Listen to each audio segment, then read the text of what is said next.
Little Red Riding Hood by Perrault. Once upon a time there lived in a certain village a little country girl, the prettiest creature that ever was seen. Her mother was very fond of her, and her grandmother loved her still more. This good woman made for her a little Red Riding Hood, which became the girl so well that everybody called her Little Red Riding Hood. One day her mother, having made some custards, said to her, "Go, my dear, and see how your grandmother does, for I hear she has been very ill.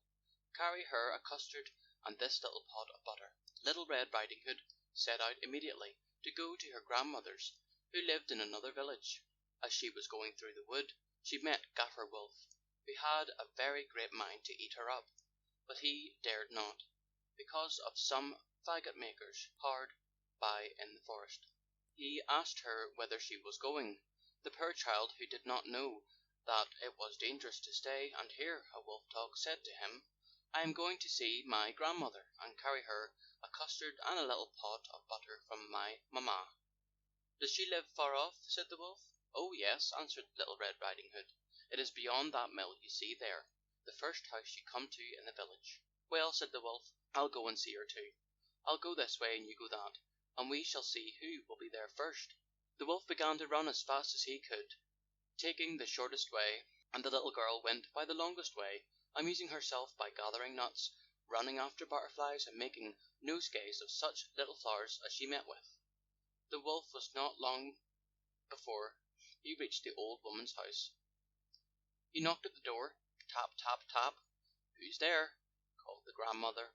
"Your grandchild, Little Red Riding Hood," replied the wolf, imitating her voice. "Who has brought a custard and a little pot of butter sent to you by mamma."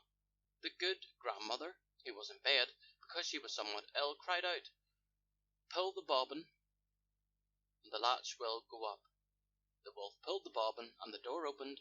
He fell upon the good woman and ate her up in no time, for he had not eaten anything for more than 3 days.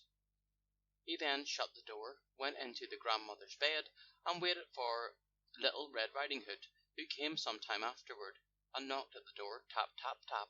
"Who's there?" cried the wolf.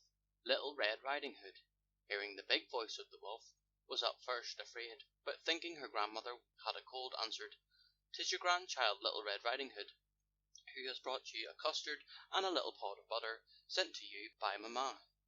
The wolf cried out to her, softening his voice a little, "Pull the bobbin and the latch will go up."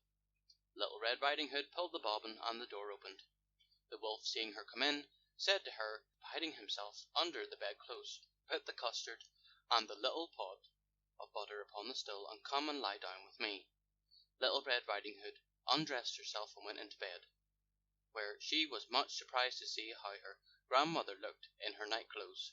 She said to her, "Grandmamma, what great arms you have got!